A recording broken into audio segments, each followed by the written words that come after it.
ובכן, הגענו לפאנל המסכם של הכנס, וזה יהיה פאנל אחר מכל מה ששמענו עד כה. הוא יהיה פאנל אחר כי עד כה התייחסנו וניתחנו וחשבנו על המערכה בעזה כעניין ישראלי. הסתכלנו על המערכה בעזה מפרספקטיבה ישראלית. וחשוב להבין שאומנם הלחימה מתרחשת בגזרה מקומית יחסית מצומצמת בעזה, אבל המערכה בעזה היא לא עניין מקומי. היא סוגיה אזורית מרכזית, היא סוגיה גלובלית. ואם לא נבין את זה, גם לא נדע לתכנן את היום שאחרי ואת הדרך לשם בצורה טובה, נהירה וישימה. ובשביל כל זה, הזמנו לכאן 4 מומחיות ייחודיות שיספקו לנו מבט על המערכה בעזה מפרספקטיבות שונות, אחרות. דוקטור שירה עפרון, מנהלת המחקרים ב-Israeli Policy Forum. Israel Policy Forum. דוקטור מאיה סיון, מנהלת תוכנית יחסי ישראל-אירופה במתווים. מומחית מספר 1 בארץ לאיחוד האירופי. בר אפפורט, מנהלת התוכנית לקיימות מדינית אקלימית במכון מתווים. ודוקטור מורן זגה, עמיתת מחקר ומדיניות במכון מתווים. זה אחת המומחיות הבולטות בארץ למפרץ. אז אני קודם כל, וראשית לכל, מודה לכם. ואני רוצה לפתוח ראשית כל איתך, שירה. למעשה עם השחקנית הכי חשובה, אל תעלבו, כן? אבל השחקנית הכי חשובה שמעצבת את המערכה בעזה היום, וזו שגם תהיה אחראית על עיצוב היום שאחרי, ידידתנו הגדולה ארצות הברית. אשמח אם תוכלי להתייחס לפרספקטיבה האמריקאית, להסביר לנו קצת מה האינטרסים של האמריקאים, של ביידן, באזור ובכלל, ומה הם היו רוצים לראות שקורה כאן מתוך אותם אינטרסים. אז ערב טוב, תודה רועי על ההזמנה, וכיף להיות פה עם מומחיות שאני כל כך מעריכה וחברות, ושפו על זה שיצא לכם פאנל נשים כשהמנחה הוא גבר, זה בדרך כלל הפוך. קשה מאוד לדבר על אינטרסים אמריקאים, ומה זה אמריקה, והאם זה ממשל או קונגרס או ציבור, וזה אני אנסה להתמקד רק בממשל עצמו. ולדבר על התמונה הגדולה, כי אני חושבת שבניגוד למה שאנחנו נוטים לחשוב לפעמים בישראל, המזרח התיכון הוא לא אינטרס ליבה של ארצות הברית. הוא כבר לא אינטרס ליבה של ארצות הברית די הרבה זמן.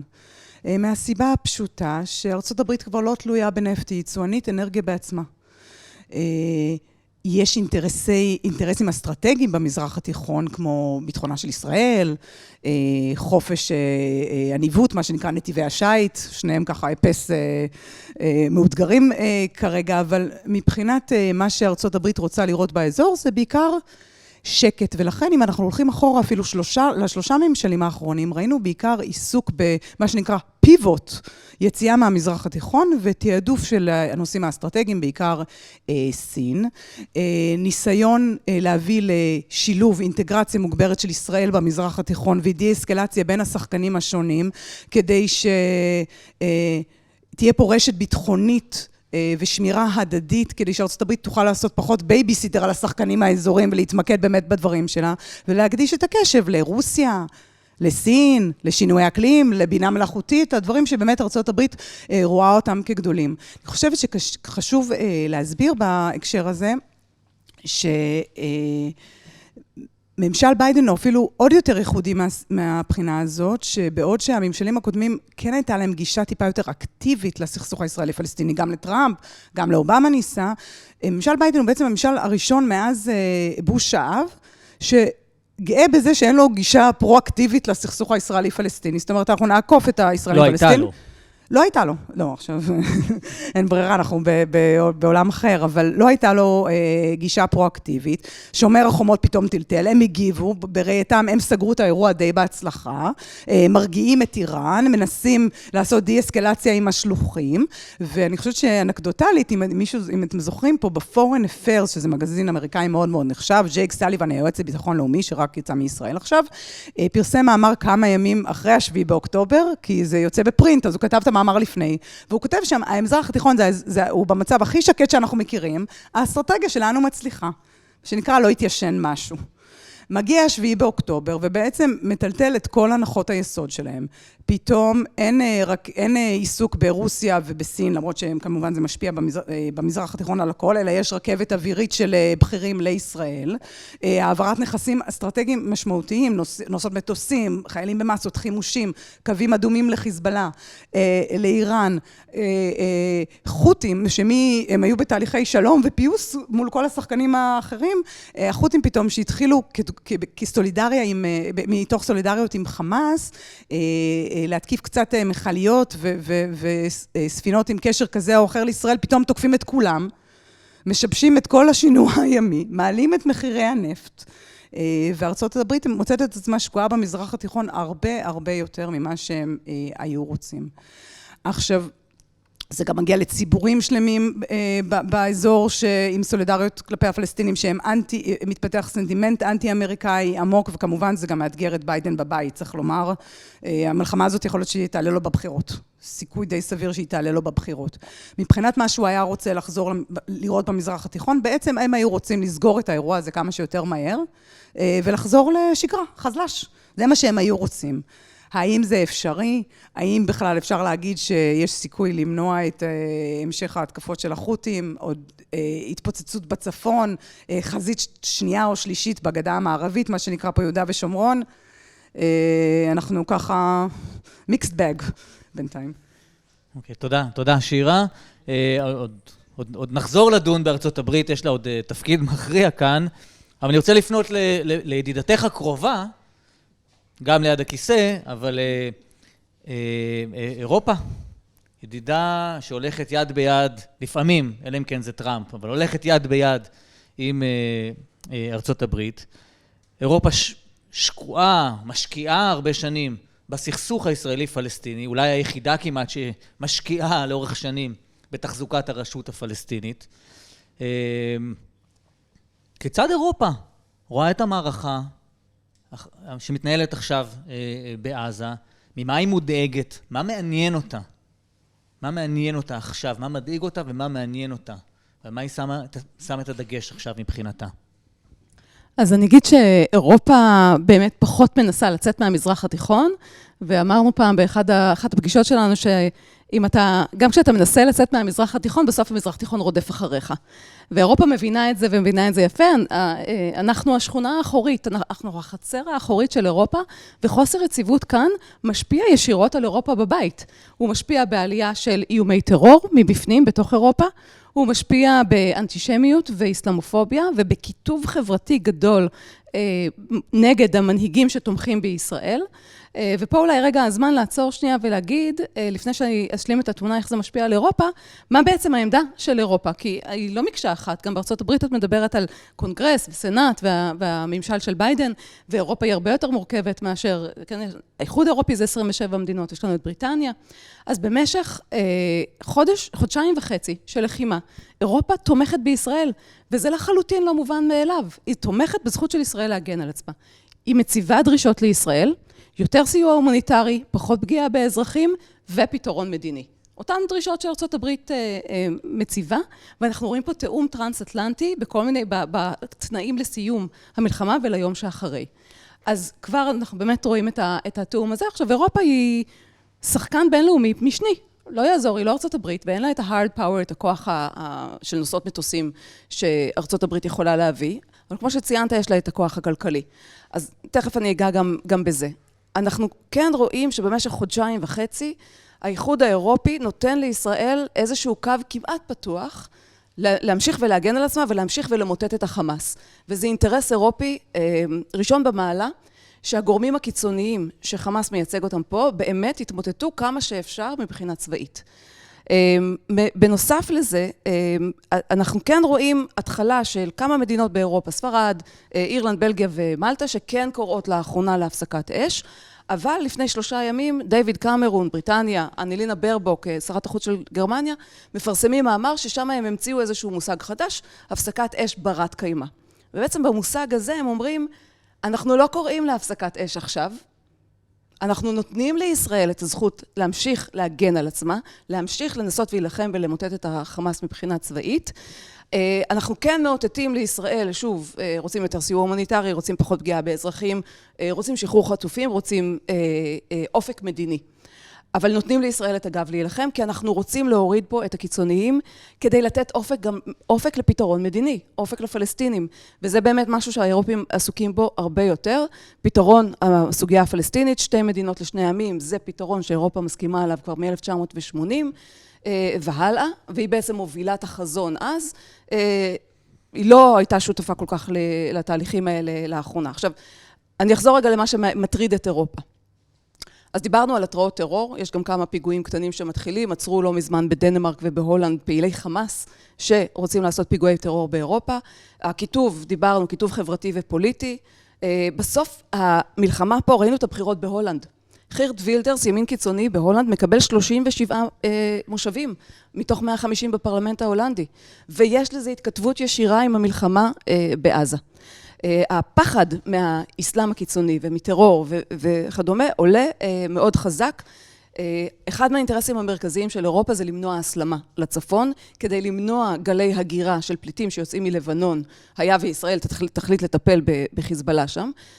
זה עלול לערער את כל לבנון, גלי פליטים שמגיעים מסוריה לטורקיה בחזרה לאירופה. אירופה לא רוצה הגירה בשום צורה שהיא, לא מעוניינת בהגירה מהאזור הזה. ויש פה עוד הרבה מאוד אינטרסים אחרים, גם כלכליים, כי לנגד האינטרסים האלה יש גם הרבה הזדמנויות שאולי נדבר עליהם בהמשך. תודה, תודה מאיה. כן, אנחנו עוד נחזור באמת על ההזדמנויות ועל תפקיד של אירופה בזירה המקומית. אני רוצה לפנות אלייך, בר. לך יש פרספקטיבה ייחודית. את לא מייצגת כאן איזושהי מדינה או שחקן שחשוב להכיר את האינטרסים שלו, אלא בעצם מבקשת מאיתנו לא להתעלם מהמציאות הפיזית שבה אנחנו חיים. את מביאה מסגרת תפיסתית חדשה, שדרכה ניתן וצריך להבין את המציאות ולתכנן את הפעילות בה. מסגרת שמבינה שחייבים לשלב בין תכנון וביצוע מדיניות, לבין התייחסות לסביבה הפיזית ולמשבר הסביבתי שאנחנו נמצאים בו, ומשפיע באופן עמוק על החיים שלנו, ומשפיע על היכולת שלנו לחיות חיים בני קיימה, לא רק הפסקת אש בת קיימה, אלא חיים בני קיימה, שניתן יהיה להתקיים בניר עוז ובקריית שמונה ובניר יצחק ובשדרות ובבארי ובעזה וברמאללה. וזו תפיסה של קיימות מדינית אקלימית. וכשאת בוחנת את המערכה בעזה דרך הפרספקטיבה הזאת ואת ההתנהלות של המערכה, האם אנחנו בדרך להשיג את המטרה שלנו ולספק חיים שניתן לקיים אותם? מציאות שניתן לקיים אותה לאורך זמן. לאיזה נושאים וסוגיות אנחנו צריכים להפנות את תשומת הלב שלנו היום, כדי להצליח בצורה טובה יותר להשיג חיים בני קיימה כאן? תודה רבה, רועי. ואני אגיד קודם כל שאני שמחה לשבת בפורום הזה, וזו זכות גדולה. והצגת כבר בכמה מילים את השחקן שאני מייצגת. בעצם התפיסה של קיימות מדינית אקלימית אומרת שכשמשבר האקלים, כשהעולם מנוהל תחת משבר האקלים, ואולי ינוהל עוד תחת משבר האקלים, המערכת המדינית חייבת להתאים את עצמה למציאות הזאת, ולהתחיל לאמץ לתוכה כלים ועקרונות ומחשבה של קיימות ושל חוסן, כדי שהיא תוכל להמשיך להתקיים. ואני אנסה להדגים את העקרונות האלה כשאנחנו באמת מסתכלים על המערכה בעזה. אז איזושהי שאלה הראשונה זה בכלל מה זה מערכת מקיימת, שיש לה עתיד, שמאפשרת חיים. ואני חושבת שאם מסתכלים על המדיניות הישראלית בעשור וחצי האחרונים של ניהול סכסוך, אנחנו מבינים כמה הדבר הזה הוא לא בר קיימה. בסוף לנסות לנהל סכסוך, להכיל אותו, לצמצם אותו, להימנע בכל מחיר מפתרון של סכסוך, זה דבר שאנחנו משלמים עליו, כי זה בדיוק ההפך מלקיים אותנו ולאפשר לנו רווחה וסגסוג ועתיד. זה מחלק חיים של אנשים צעירים, של ילדים, זה גוזל אותם. ואני חושבת שהמערכה בעזה היא עוד דוגמה למחיר הכבד שאנחנו משלמים על זה שלא הולכים לעבר פתרון, והוכחה לזה שסכסוך זה לא דבר בר קיימה. וזה כאילו להגיד את המובן מאליו, אבל אולי גם צריך לחזור על זה בניסוחים חדשים. עוד עיקרון מאוד חשוב של התפיסה של קיימות מדינית אקלימית, זה שצריך לגזור את הפעולות בהווה מתוך תמונת עתיד רצויה. אנחנו צריכים לדעת מה אנחנו רוצים, לאן אנחנו הולכים, ומתוך זה להחליט מה אנחנו עושים היום. אי אפשר לנהל מערכה צבאית מתוך תחושת נקם על 7 באוקטובר.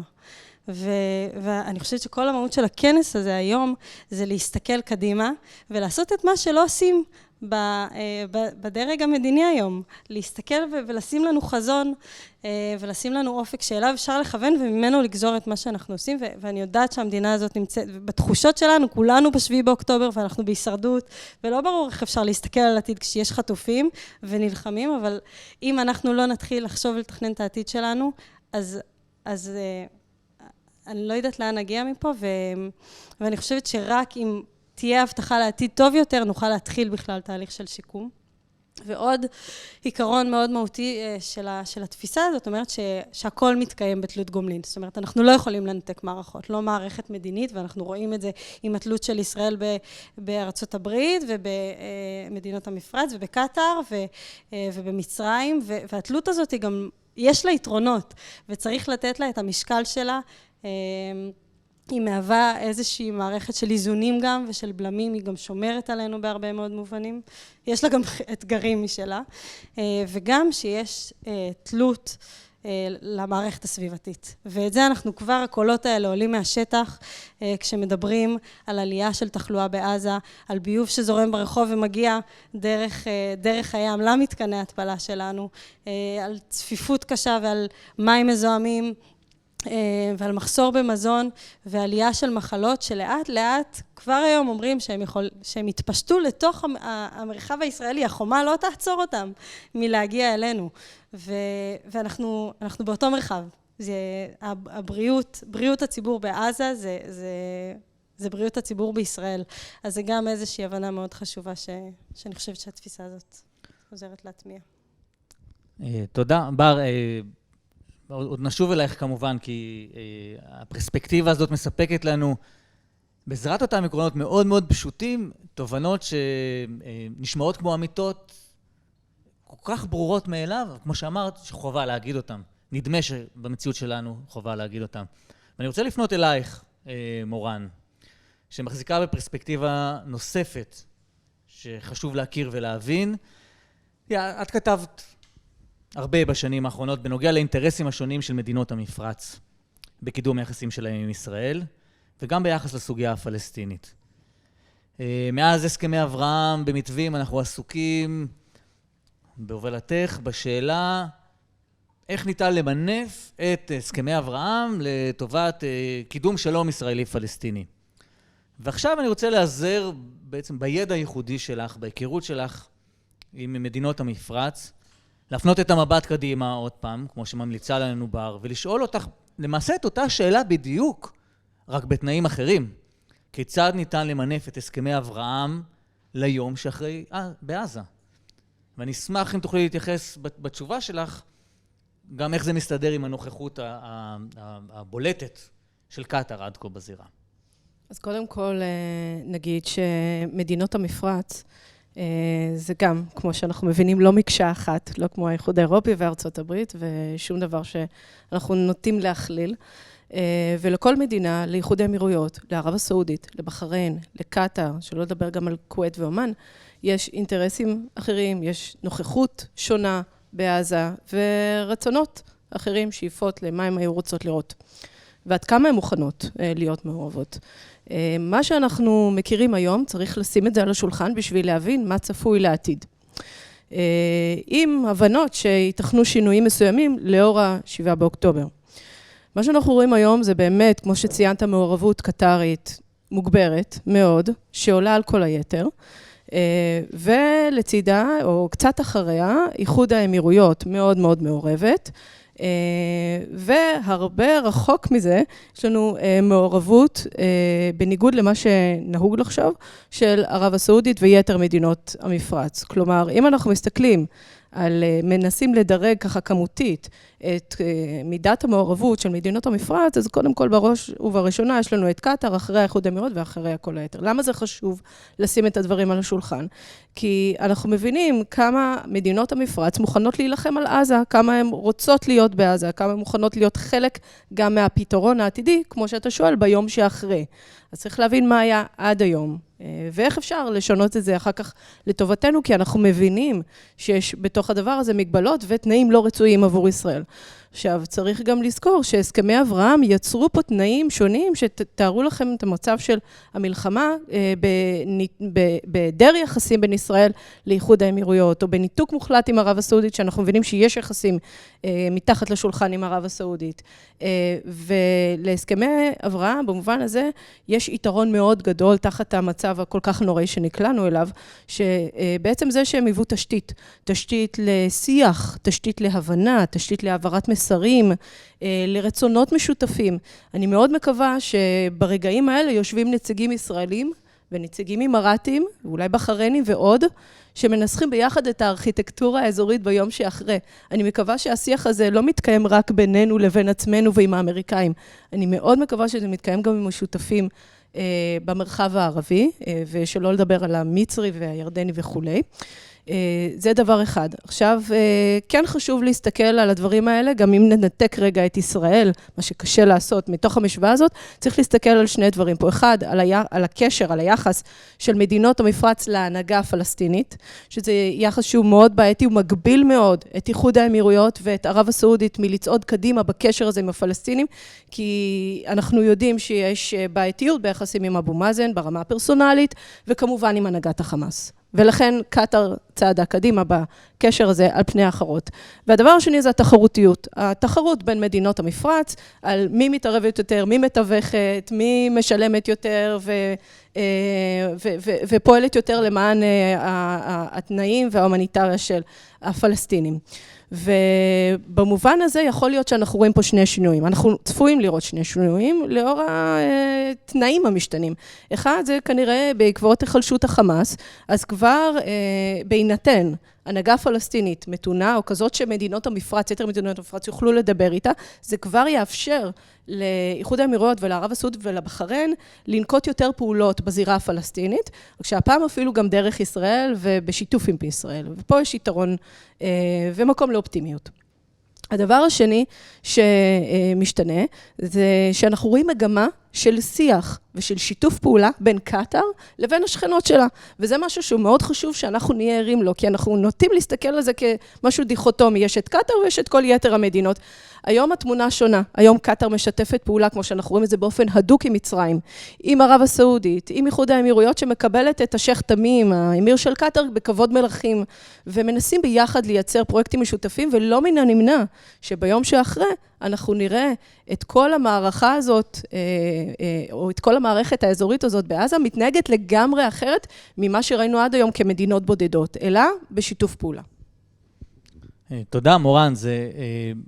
את מציגה כאן תמונה שהיא הרבה יותר מורכבת, אולי גם יותר מדויקת ממה שנהוג להתייחס אליה בתקשורת הישראלית, בשיח הישראלי, הן ביחס לקטר והן ביחס למדינות המפרץ בכלל, ואת מבקשת בעצם ניסוח של מדיניות הרבה יותר מורכבת מצד ישראל, אבל ייתכן שזה מה שצריך, כלומר, להכיר את המציאות ולהתייחס אליה, ולא לבנות אותה בעצמנו כפי שהיא נוחה לנו.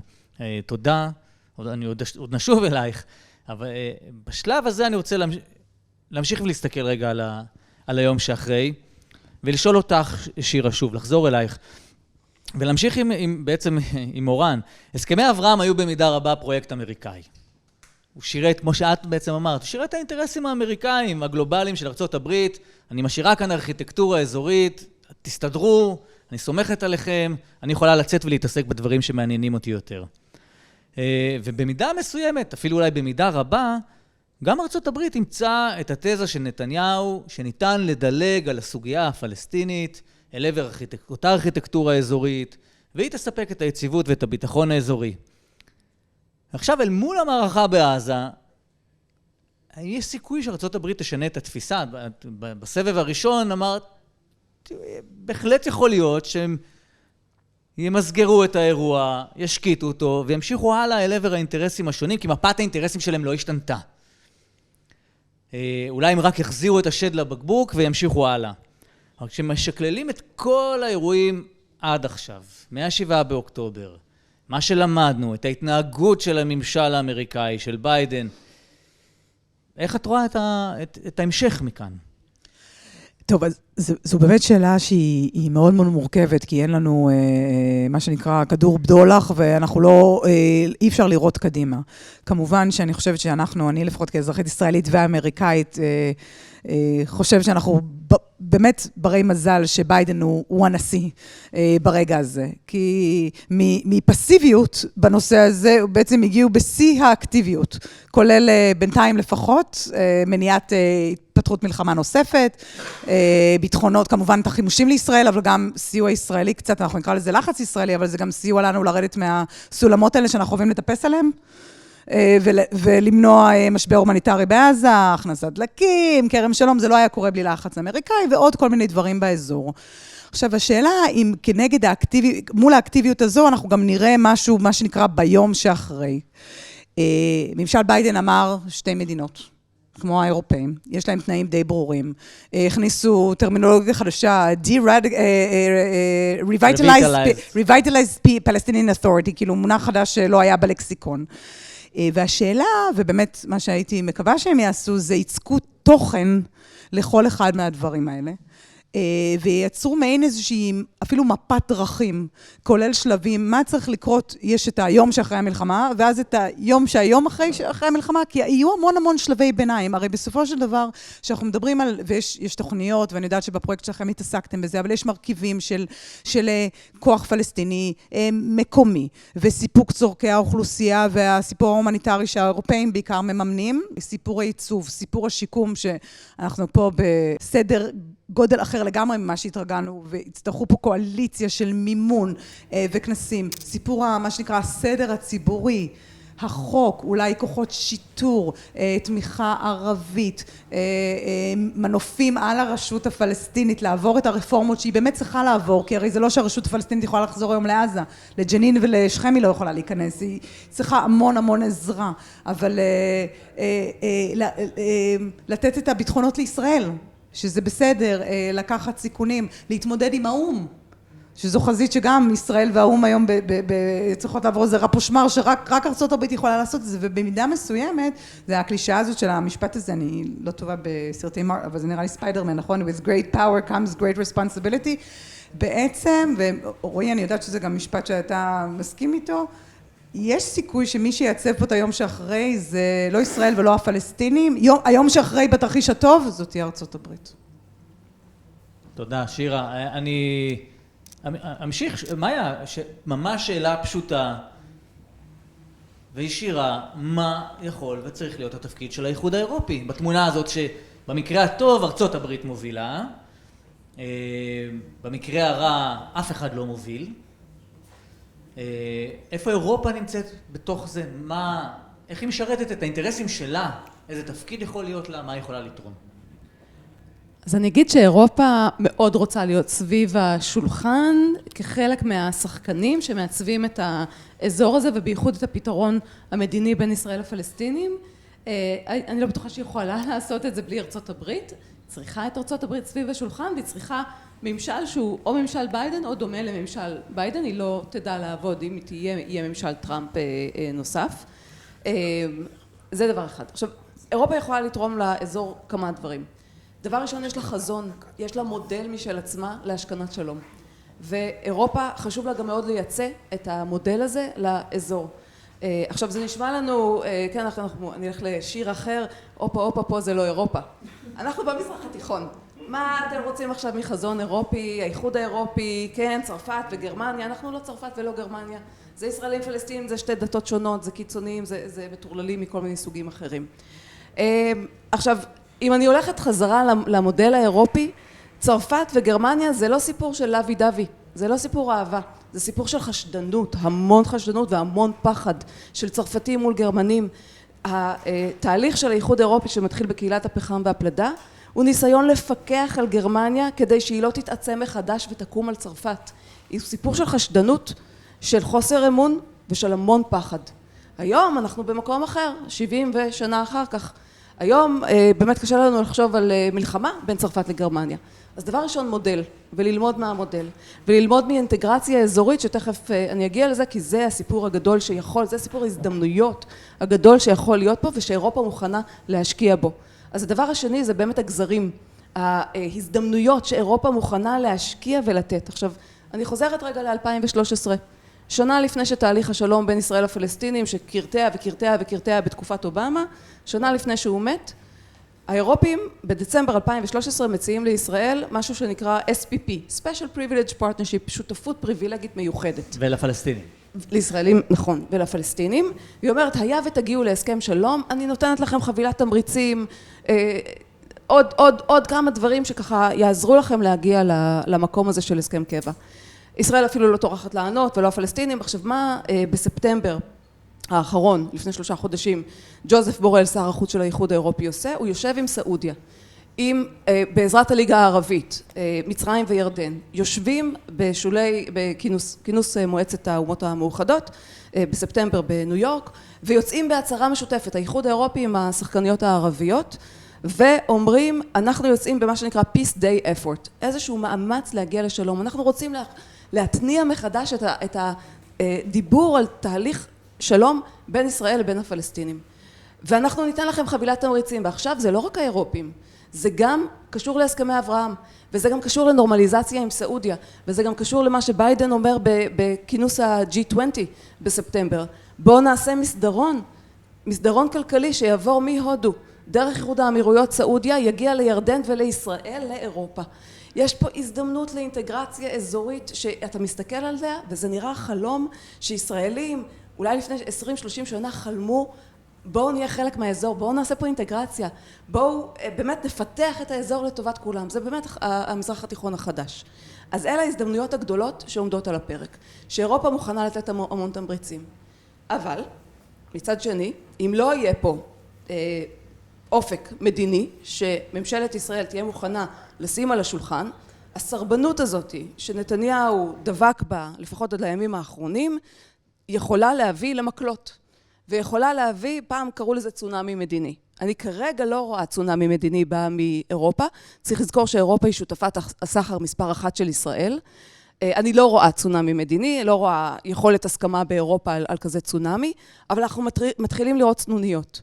והסנוניות מגיעות שוב בתאום טרנס-אטלנטי, ארצות הברית מדברת על סנקציות נגד קיצוניים אלימים מקרב המתנחלים, נערי גבעות למיניהם שנוקטים באלימות נגד פלסטינים, ואירופה יחד עם ארצות הברית, זאת אומרת יש לנו 9 מדינות מהאיחוד האירופי, אבל סך הכל 15 מדינות שכבר מתחילות לדבר על זה, אנחנו רואים את ההתחלה הזאת. אז יש גם מקלות לאיחוד האירופי שהוא יכול להפעיל בהקשר הזה. תודה מאיה, את מתארת מציאות שהתמריץ האירופי מתחבר ליוזמת השלום הערבית, איך אומרים, ערכו את השולחן, ערכו את החגיגה, רק הכלה והחתן לא הגיעו פנימה. בר, את תיארת קודם לכן את העקרונות המנחים של תפיסת הקיימות המדינית אקלימית, ואני רוצה לשאול אותך איפה הם צריכים או יכולים לבוא לידי ביטוי כשאנחנו מסתכלים על היום שאחרי המלחמה. תודה, ואני גם אתחבר לדברים שמאיה ושירה אמרו תוך כדי. אז קודם כל, אם עצרתי מקודם בלדבר על הסוגיה של בריאות הציבור בעזה מחוברת לבריאות הציבור בישראל, אני חושבת שאיזשהו צעד מאוד חשוב וראשון שצריך לקרות כבר במיידי עם השפעות לטווח הארוך, זה להסתכל על כל הנושא של הסיוע ההומניטרי, לבנות לזה איזושהי אסטרטגיה מקיפה להתמודדות איתו עם סיוע הומניטרי לשמירה על בריאות הציבור, מתוך הבנה שזה אינטרס ישראלי וצריך לנהל את הדבר הזה, זה איזשהו צעד ראשון יחסית פרקטי. אם אני עושה זום אאוט, אז אני אגיד שכרגע אנחנו מחלים הרבה מאוד משאבים, אנחנו נלחמים על קרקע מאוד קטנה ומחלים את רובה והופכים אותה להרים של פסולת, ואני חושבת כשאנחנו נסתכל על בנייה מחדש, אנחנו נצטרך להתחיל לשאול איך אנחנו משקמים משאבים ואיך אנחנו מייצרים משאבים חדשים, כי אם נצליח להגדיל את המשאבים המשותפים שלנו, יכול להיות שזה קצת יקל על מערכות היחסים. אפשר לחשוב על איים מלאכותיים לגידול מזון בים, או על לקחת הריסות בניינים ולבנות מחדש, אבל צריך להתחיל להיות יצירתיים עם הפיתוח שלנו, של המשאבים. אני גם אגיד שאם נסתכל על הבנייה מחדש, על תהליכי הבנייה מחדש, ונשים אותם תחת מטריה, כי בסוף צריך לבנות מאפס את המרחב. ויש בזה איזושהי, בצורה מעוותת, יש בזה איזושהי הזדמנות, כי אתה כבר נצטרך לבנות על פי הסטנדרטים של העולם החדש. והסטנדרטים האלה הם כמובן אנרגיות מתחדשות וכלכלה דלת פחמן,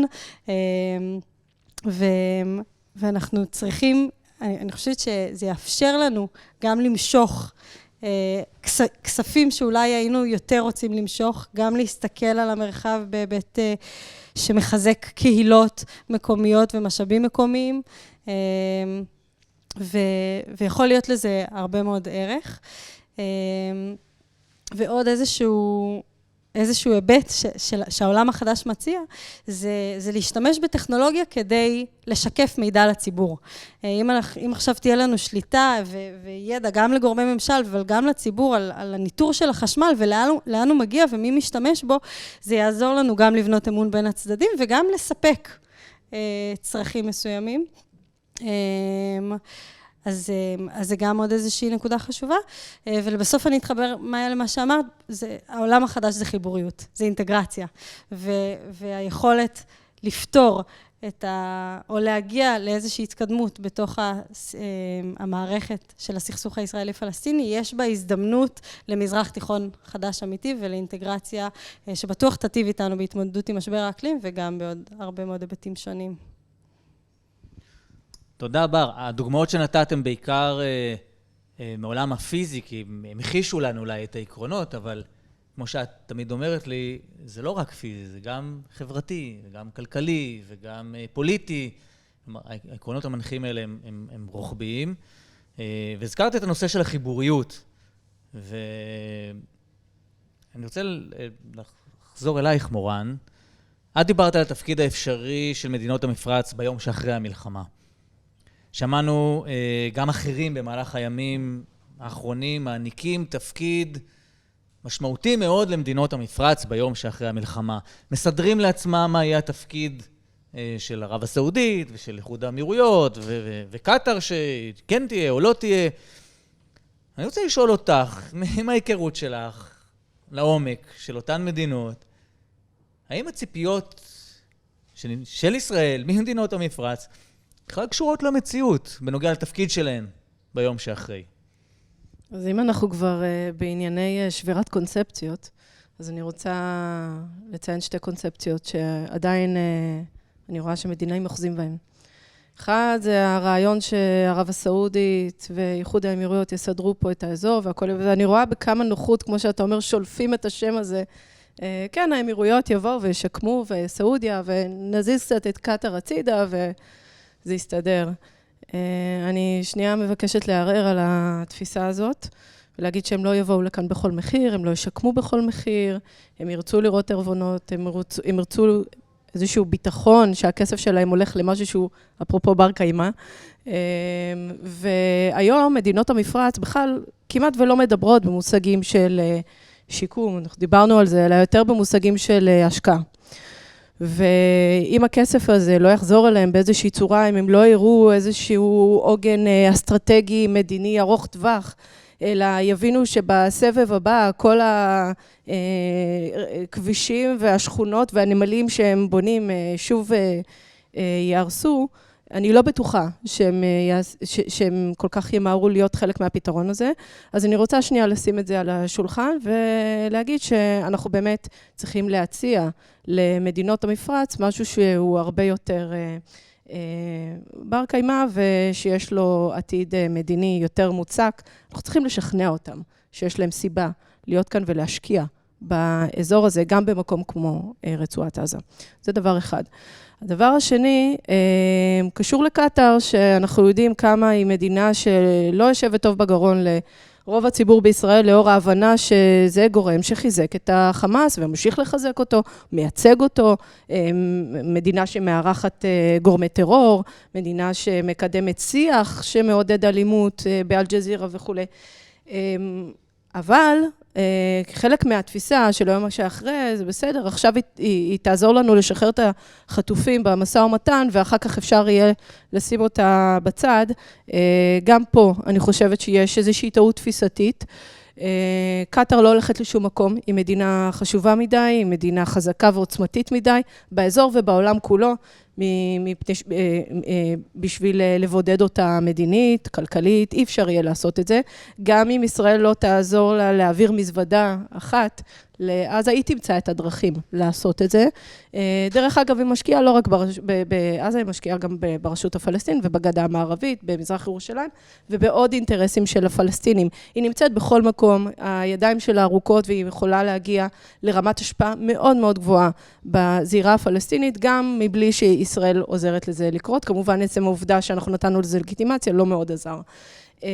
ולכן, ההמלצה שלי, לאור ההבנה שהתפקיד הסעודי והאימראטי, צריך לקחת אותו רגע בערבון מוגבל וצריך להילחם עליו, ולעומת זאת התפקיד הקטרי הוא כאן וצריך גם לראות איך מתמודדים איתו. אני חושבת שצריך לייצר מערכת חדשה של איזונים ובלמים, שבמערכת הזאת אנחנו מדברים על מדיניות של גיוון, לא לתת לשחקן אחד להשקיע ברצועת עזה כמו קטר, שעשינו עם קטר או בתקופות מסוימות עם מצרים, לייצר איזושהי קופה משותפת, איזשהו תקציב משותף של מדינות, לא רק המפרציות, אלא גם מדינות אחרות בעולם, שלא יהיה כביש אחד, שאני אומרת את זה אולי בצורה קצת קיצונית, שיבנה על ידי כסף שצבוע על ידי מדינה מסוימת. זה צריך להיות בשותפות. מדינת ישראל צריכה שתהיה לה אפשרות לגוון את מנגנוני ההשפעה בזירה הפלסטינית והישראלית, ושתהיה לה אפשרות לתמרן בין השחקנים האזוריים. וזה אחד הלקחים שאנחנו חייבים ללמוד מהאירוע הזה, שבו היום אנחנו כל כך תלויים בקטר וגורמים אחרים, שקשה לנו להתנהל מולם. חייבים לגוון את השותפות שלנו, גם בזירה הפלסטינית. אוקיי, את הענקת משימה מאוד מורכבת למי שאמור להוביל מדיניות שכזאת, גם בעצמה עם הרבה אתגרים, אבל היא בהחלט לא עולה עם השיח הציבורי הנפוץ כרגע בתוך ישראל, והיא מתחברת בהחלט לנושא של החיבוריות שהוזכרה כאן קודם לכן. אני באופן אישי יכול להמשיך ולשוחח איתכן עכשיו עוד שעות, וגם הציבור היה מרוויח מזה, אבל הקשב בתקופתנו הוא קצר, ולכן אנחנו נאלצים לסיים. אני רוצה להודות לכן. תודה, שירה, בר, מאיה, מורן. אנחנו נמשיך. אלה חוקי הפורמט, אבל אנחנו רגע שמים נקודה, והשיחה בינינו הייתה חשובה מאוד כדי להזכיר לציבור שהמערכה בעזה היא לא רק עניין ישראלי, היא מעניינת רבים, ורבים מעורבים בה, רבים תלויים בה, וגם אנחנו תלויים באחרים. אנחנו לא לבד, ואנחנו לא יכולים לסדר לעצמנו את הקוביות איך שאנחנו רוצים, וכולם יעמדו דום ויקבלו, ואני חושב שהצלחתם להבהיר לנו את זה באופן די ברור. הכנס שלנו התמקד בדיון של היום שאחרי המלחמה. וזאת השאלה המרכזית והאסטרטגית שצריכה לפתוח כל מהדורת חדשות שמשודרת היום במדינת ישראל. לאן אנחנו הולכים? כל פוליטיקאי או מדינאי שמרואיין צריך לשאול אותו על היום שאחרי המלחמה. לאן אנחנו הולכים? מה החזון שלך ומה התוכנית שלך להגיע לשם? להימנע מהגדרת היעד אליו אנחנו רוצים ללכת, זה פשוט הוספת חטא על פשע ההפקרה הקודמת.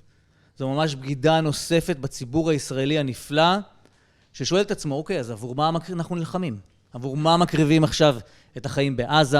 עבור מה משלמים מחירים אדירים במשק הישראלי? עבור מה עשרות אלפי פליטים ישראלים בתוך גבולות המדינה לא חיים בבתיהם? לאן אנחנו הולכים ומה המטרה? הציבור הישראלי מאוחד בתפיסה שיש למוטט את החמאס. אין אחד שלא יחתום בשתי ידיים על המטרה הזאת. אבל השאלה היא איך עושים את זה. כמה מחבלים צריך להרוג כדי למוטט את החמאס? כמה פעמים צריך להרוג את מנהיג החמאס החדש או המחודש, כדי שנבין שניתן לפגוע לתקופה מסוימת ביכולות הצבאיות של החמאס. וזה חשוב לעשות את זה. אבל הדרך היחידה למוטט את החמאס היא לחזק את האלטרנטיבה לו. היא לבנות אלטרנטיבה אחרת. ואת זה אומרים מומחים גדולים ממני. האויב האמיתי של החמאס הוא תהליך מדיני. ליישום פתרון שתי המדינות, בין ישראל לבין הפלסטינים. רוצים למוטט את החמאס? הנה, יש לנו תוכנית עבודה. היא תיקח זמן, היא מורכבת, היא קשה, אבל היא תוכנית העבודה היחידה שאני מכיר שתשיג את המטרה למוטט את החמאס, שמוסכמת על כולם. ה7 באוקטובר הציג לנו תמונה ברורה. תפיסת הביטחון הישראלית קרסה וחייבת עדכון. זה לא רק גדר חכמה שקרסה, גם המרכיבים האחרים של תפיסת הביטחון קרסו.